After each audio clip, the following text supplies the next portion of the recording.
Good day everyone! Hi millionaires! I'm Mr. Mike Srantes. So today, nandito tayo sa OPES and I would like to discuss more kahit late na tayo. I want to discuss about real leadership. Actually, isa sa pinaka nagustuhan ko to na topic. So hindi ko lang nagawa for the past few days kasi I was busy. So anyway, ladies and gentlemen, is para sa akin, ang totoong leader is kapag ikaw muna ang namold. So you cannot handle with other people if you cannot handle yourself. So ibig sabihin, ladies and gentlemen, hindi mo matutulungan yung ibang distribution mo or yung ibang tao or whatever you do, hindi mo matutulungan kung hindi mo kayang tulungan yung sarili mo. So ibig sabihin, you cannot solve other problems kung hindi mo masolusyonan yung problema mo. So meaning to say, ladies and gentlemen, leaders start from your heart, start from you. So ikaw yung leader, dapat ikaw muna ang unang magbago. Ang leader, meron po siyang category. Ang leader dapat may visionary ka, dapat meron kang command, and meron kang tinatawag na influence. Now, hindi lang uobra sa atin yung yung leader ka lang pero wala kang vision, wala kang direction. So as a leader, you have to plan. You have to plan, you have to vision, and kung saan mo dadalhin yung organization mo. Kasi napaka-importante ho ng visionary leader. Kasi kung wala kang vision, wala kayong patutungahan. So wala tayong, kahit anong gawin natin, hataw, kahit anong gawin mo, kung wala ka naman direksyon, wala kang destinasyon. So useless ho. Para tayong nakikipag-battle pero hindi natin alam kung anong pinaglalaban natin. Ika nga. So the great leader is dapat alam niya ang end goal. Whether risky or too risky, but the assurance of leader is yung end goal. So meaning to say, the goal of the leader, the roles of the leader is kailangan mong may vision ka. Malawak dapat ang vision mo at may clear na destination.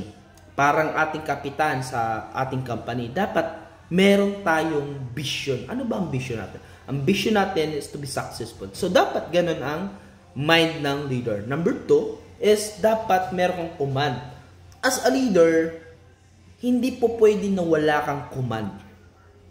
Tama po ba? Hindi po pwedeng wala kang command. Kasi pag hindi ka nag-command, walang gagawa.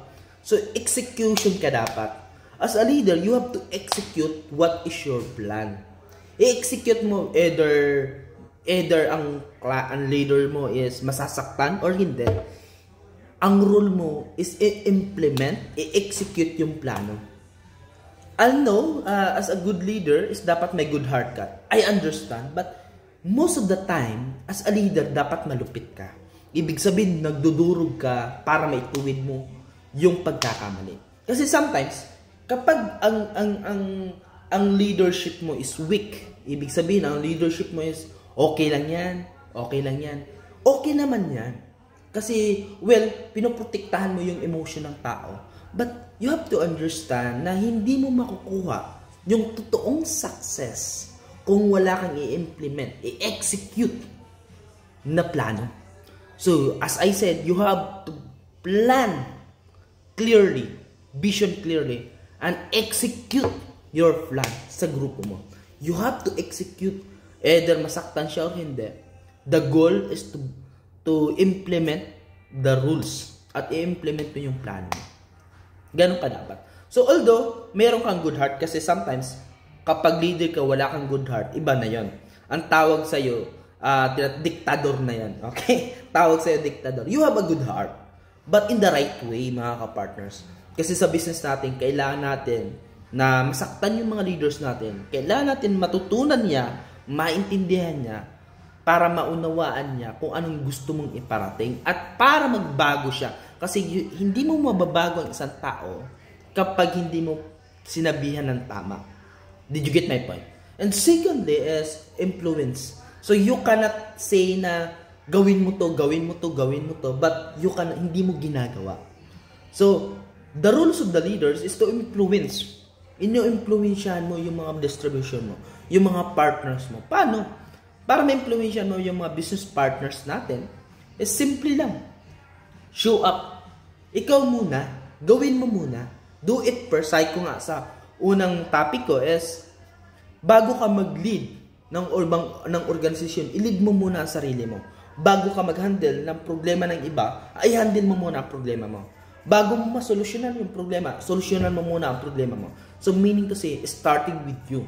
So, influensahan mo sila via your transaction, okay, leadership mo. So, dapat pinapakita mo yung action mo na hindi mo lang sinasabi na ito gawin mo, pero ginagawa mo siya. So, magiging madali ang leadership pag meron kang ganyan. Influence. So, napakahalaga ho na bago mo ipagawa sa distributor mo, ginagawa mo at nagiging effective sa'yo. Okay? So, as a good leader, actually, as a good leader is marunong ka tumingin at mag-identify yung tatagal at saka hindi tatagal para hindi masayang yung oras mo. As a leader, dapat meron ka magaling ka mag-identify sino yung makakatulong sa'yo at hindi makakatulong. So, ang role ng mga leader is i-amplify or ipakita sa mga leader, sa mga distributor niya ang negosyo, ang vision na pinapakita mo. So, pag ganun ka, magiging madali sa'yo ang organization mo. As I said, as a good leader, good heart, but meron kang execution at clear plan at innovation. And of course, we have a very good influence and good model to our distribution and our partners. So, yun lang mga partners. So, maraming salamat and see you again. Have a good day.